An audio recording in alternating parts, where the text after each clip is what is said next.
E aí, pessoal, tudo bem? Olha só, eu estou de óculos porque eu contraí uma conjuntivite muito forte nos dois olhos. Estou parecendo o Rocky Balboa. Então, para que vocês não fiquem assustados, não fiquem enojados, eu optei por colocar essa proteção aqui, né? Mas eu estou fazendo esse vídeo para conversar com vocês um pouco, para ver se eu consigo auxiliar na organização do trabalho que a gente precisa realizar e que a gente vai apresentar e vai compartilhar com os outros colegas da escola na terça-feira que vem, no dia 23. Desculpa, lembrem que semana que vem, dia 23, terça-feira, a EJA vai estar realizando o seu pré-sarau, que vai ser aquele momento em que todos os estudantes da EJA, de todas as turmas, vão estar apresentando os trabalhos que eles produzirem em sala de aula com os seus professores.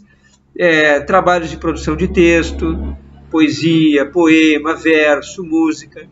Então eu quero ver se eu consigo ajudar a turma, enquanto turma, e cada um de vocês enquanto estudante, a pensar que tipo de trabalho pode produzir para nós fazermos a apresentação, para nós compartilharmos e para fazermos uma reflexão na terça-feira que vem sobre esses trabalhos que estão sendo apresentados.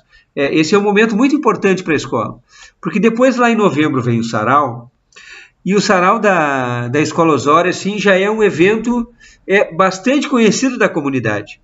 Eu mesmo que não trabalhava na escola o ano passado, já conhecia da outra escola de ouvir falar, né, no sarau da Escola Osório. Então a gente vai na terça-feira que vem muito tranquilamente iniciar com uma exposição dos trabalhos que nós temos para fazer ali, e eu já vou conversar um pouquinho sobre isso, e aí nós vamos aproveitar esse momento para depois construirmos, né, para podermos, né, aprimorar, lapidar os nossos trabalhos, para ir lá em novembro nós fecharmos com chave de ouro. Então essa é a minha intenção aqui, né?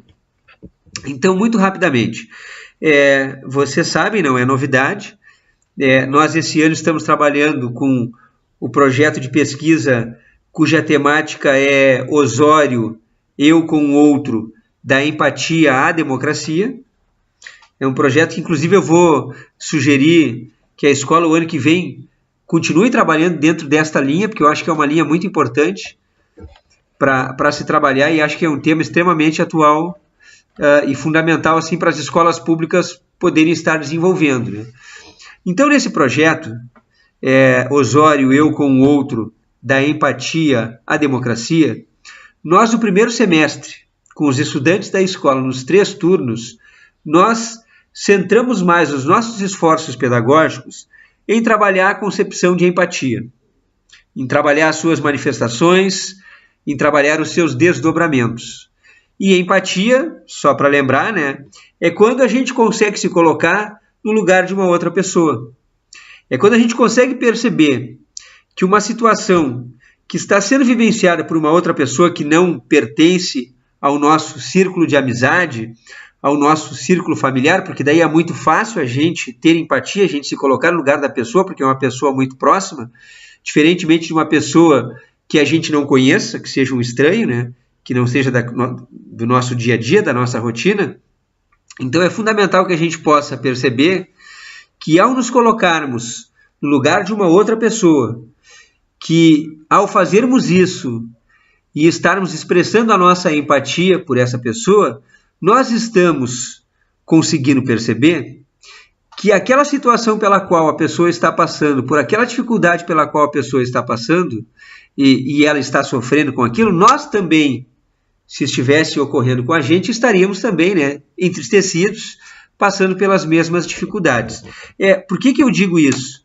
Porque a gente percebeu que ao longo da história do século XX, fundamentalmente a partir do final da Segunda Guerra Mundial, as pesquisas acadêmicas que foram surgindo e as pesquisas na linha da sociologia, da história, da filosofia, foram percebendo que após esta história de 2 grandes guerras mundiais, após aquela história desastrosa e aterrorizante que foi o nazifascismo, era fundamental para as sociedades modernas, que se autoproclamavam sociedades democráticas, pudessem construir um caminho daquele lugar, que é o fim da Segunda Guerra Mundial, né, até uma democracia consolidada, com pessoas de comportamento democrático consolidados,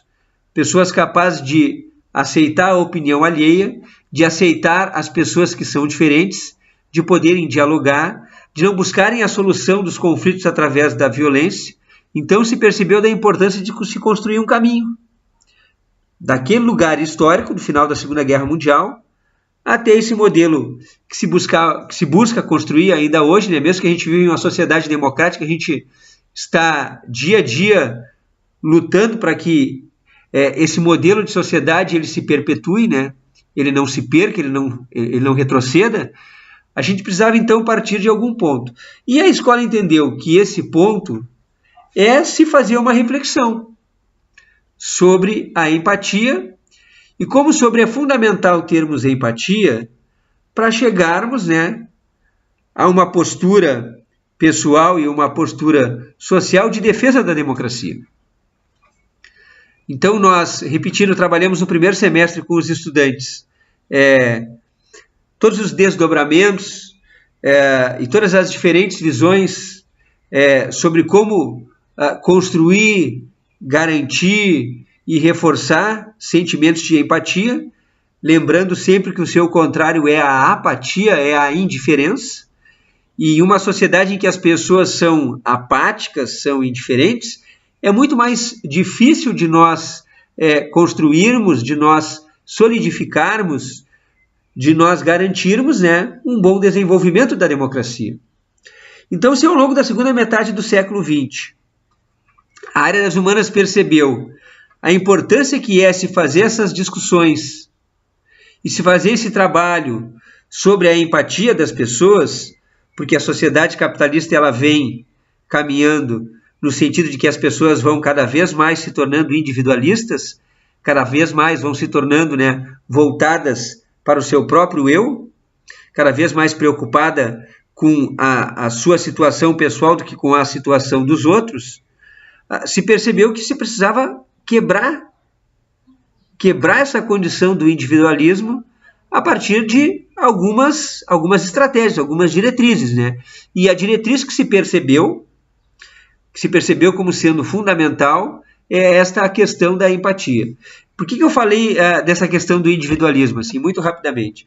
Se nós formos conversar com uma pessoa que tenha 60, 70 anos, e se essa pessoa tem, assim, uma boa memória histórica da sua história de vida, ela vai perceber e vai poder relatar que há 30 ou 40 anos atrás, ela tinha muito mais proximidade, ela tinha muito mais entrosamento e sabia muito mais das dificuldades dos seus vizinhos, dos vizinhos da rua em que ela residia do que hoje. Isso a gente vê em vários relatos.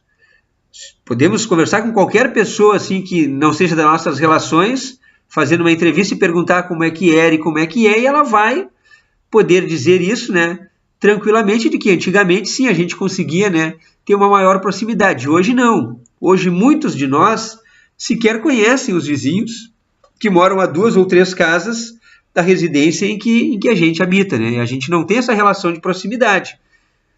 Então a gente não sabe o que a pessoa faz, não sabe se a pessoa passa por dificuldades ou não. E esse tipo de sociedade, então, individualista, em que as pessoas não sabem uma das outras, ela tem uma dificuldade muito grande de construir projetos de sociedade coletivos, em que a sociedade possa avançar como um todo, em que ela possa caminhar coletivamente e não individualmente. Aí eu vou abrir um parênteses aqui, porque ontem, na aula de História, a gente, trabalhando sobre o movimento fascista ali no período entre guerras, a gente trabalhou um pouquinho sobre a ciência eugenista, sobre a ciência nazista e sobre a eugenia, né? Então, os estudantes que estavam em sala de aula vão poder fazer um relato para os colegas, muito breve, assim, muito sucinto, daquilo que foi trabalhado e do vídeo que nós assistimos, né?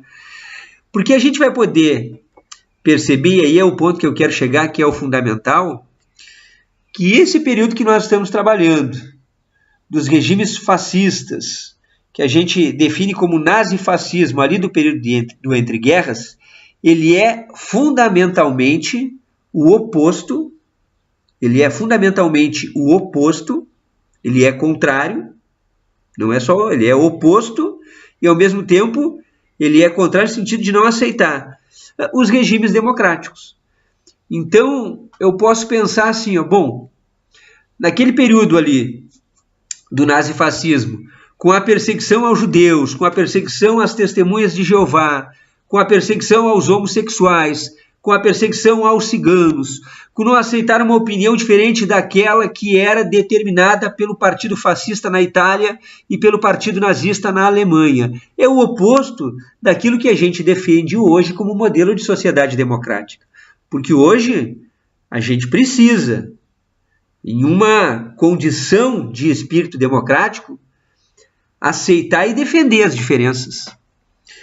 Ser capaz de dialogar com opiniões que são diferentes das nossas, sem brigar na argumentação, porque quando a gente passa a argumentar e a confrontar no sentido de expor ideias diferentes, a gente acaba encontrando alternativas que muitas vezes uma forma de pensar que é a minha ou a outra forma de pensar diferente que é a do outro, sozinhos não encontram. Mas na discussão, na conversa, na troca de experiências, geralmente, a história tem nos demonstrado isso, né? Se constroem alternativas, se constroem caminhos mais inteligentes e muito mais exitosos. Então, a nossa parte do trabalho, da etapa 8, que somos nós os formandos, dentro do projeto Osório, eu com o outro, eu com o diferente de mim, da empatia à democracia, ou seja, eu ser capaz de me colocar no lugar do outro, como sendo princípio básico para, a partir daí, poder construir uma caminhada até uma sociedade democrática. No que se refere ao nosso trabalho, nós ficamos com a parte da democracia. E aí, como eu havia dito aqui, eu acho que para nós é muito mais fácil porque a gente está trabalhando sobre essa questão do fascismo e do nazismo no componente curricular de história, e todos os textos e todas as discussões e todo o material que eu trago para nós trabalharmos na quinta-feira, quando nós temos um período de geografia, um período de estudo da realidade, mas no período especificamente de estudo da realidade, são materiais, são assuntos, são temáticas diretamente relacionados com a defesa da democracia e com posturas democráticas. Porque quando a gente trabalhou a questão da mulher, por exemplo, quando a gente trabalhou aqui no Brasil, e aí é um censo lá do Senado Federal, a cada 11 minutos uma mulher é estuprada no país. Quando a gente trabalhou a questão do racismo, quando a gente trabalha e discute a questão da homofobia, de não aceitar as diferenças, nós estamos trabalhando formas de manifestação violenta, porque estupro é uma manifestação violenta, racismo é uma manifestação violenta, homofobia, ainda que seja verbal, é uma manifestação violenta, são manifestações completamente contrárias a um espírito democrático, a uma sociedade democrática, a uma sociedade que possa se fortalecer, que possa caminhar num sentido de melhorar com toda a coletividade, sem excluir ninguém. Então, se nós compararmos a nossa sociedade hoje, no Ocidente, e vamos pegar o caso do Brasil, que é uma democracia representativa, em que nós elegemos os nossos representantes. É a forma que nós temos de participar das decisões políticas do país, do município, do Estado. Se compararmos o nosso modelo com o modelo de democracia direta lá da Antiguidade Clássica, pegando como exemplo específico a cidade de Atenas, na Grécia Antiga, nós vamos ver que lá a democracia era uma democracia direta, ou seja, os cidadãos se reuniam em assembleia faziam as discussões e tomavam as decisões, mas ao mesmo tempo, aquela democracia direta, comparativamente à nossa democracia representativa, ela era muito mais excludente. Por que ela era muito mais excludente?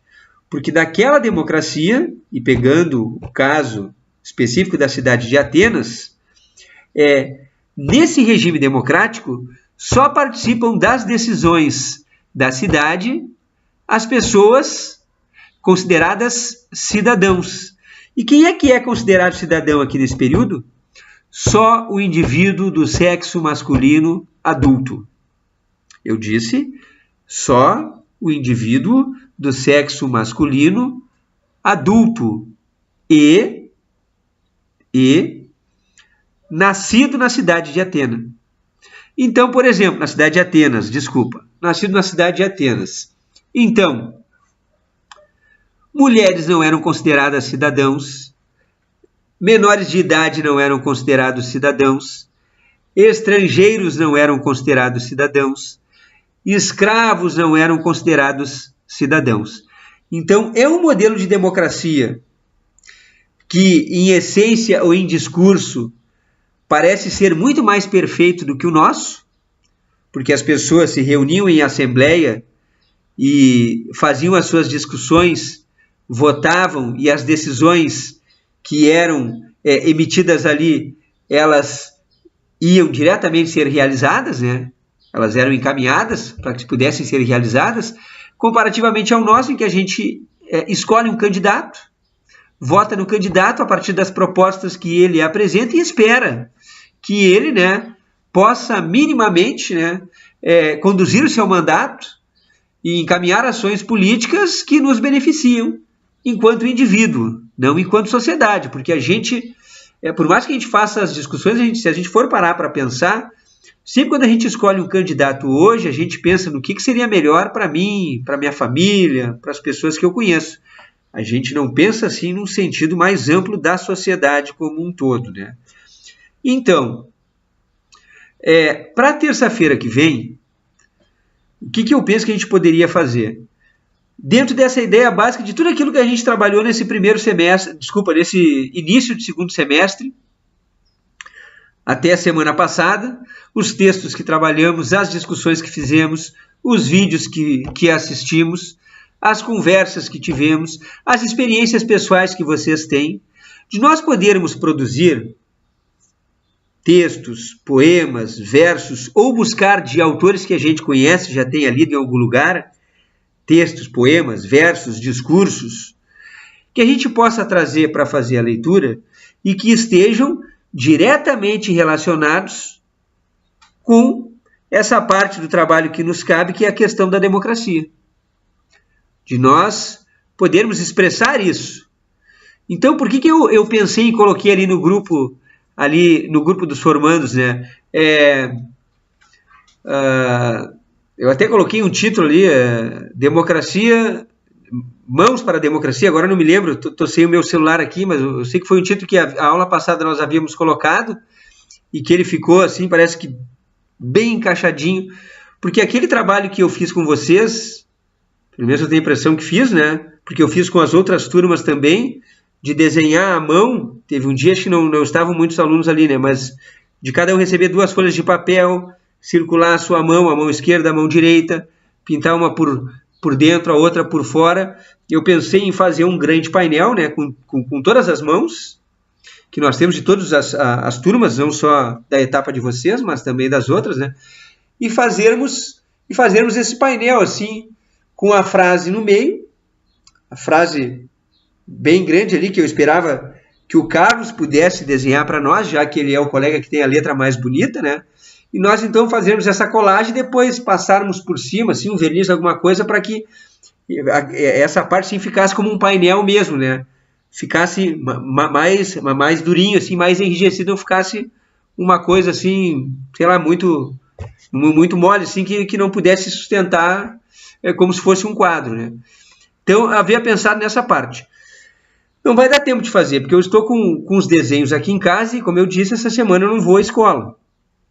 Então, só na terça-feira. Se eu conseguir me organizar e se vocês conseguirem se organizar com o Roger, na segunda-feira eu dou uma passada aí, rapidinho, e aí vejo com a aula de algum professor e a gente produz.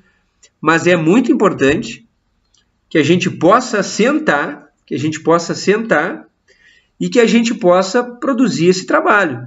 Nada, olha só, a gente não quer que vocês façam assim, não é uma coisa extraordinária. Não, a gente vai cada um, né, dentro da sua disponibilidade, dentro daquilo que sabe fazer, né, para produzir o seu texto, produzir o seu material. E aí, tem, eu havia conversado com a Giane. Ai, meu Deus do céu, né? Além de ser gueta agora aqui, eu estou com a minha memória fraca, com a Dorilde. E aí eu até havia conversado com a Dorilde, porque a gente na conversa, ela me lembrou assim, uma parte que tem umas passagens da Bíblia ali, né? Então, aí eu vou deixar essa parte para a Dorilde ver, se ela achar assim, que aquela parte ali, que aquela passagem da Bíblia ali, dá para se fazer a leitura, que a gente pode encaixar nessa temática da democracia de alguma forma, porque às vezes a situação se encaixa, não é porque é um documento antigo que não vai se encaixar, né? Daqui a pouco a leitura ali vai ser bem pertinente. A gente pode separar para daí ela fazer a leitura na terça-feira. Eu vou ver se separa alguma coisa aqui também para eu ler ali enquanto professor, só que eu vou mais uma vez reforçar, e aqui o tempo já está, né, já deu, vai dar 21 minutos, eu já vou encerrando aqui. É fundamental que vocês possam, então, produzir esse material, até mostrar o material para o professor Roger, se for possível, né? Para a gente já fazer uma primeira discussão na terça-feira, para daí pensarmos como nós vamos aprimorar para a próxima apresentação final lá, que é o sarau. Tá, pessoal? É isso que eu queria conversar com vocês. Eu me estendi um pouquinho aqui, depois vou mandar para o Roger, quero ver se o Roger coloca na tela ali para vocês assistirem, né? E aí, qualquer coisa, como eu coloquei no grupo, se quiserem, a gente liga o celular lá, vocês vão lá para o setor de informática, liga a internet, ali a gente faz uma conversa aí, um bate-papo, não tem problema nenhum, tá? Então, boa aula para vocês nestes dias aí, nada de faltar aula. Nós estamos encerrando o ano letivo, né? Então é fundamental que agora na reta final a gente possa realizar todos os trabalhos, né? Tá, pessoal? E agora olhando bem aqui, na verdade, eu acho que eu estou até aparecendo o Exterminador do Futuro, né? De feio, eu sei, de feio. Tá, pessoal? Então tá, isso aí, a gente se fala aí até semana que vem. Valeu, hein? Tchau.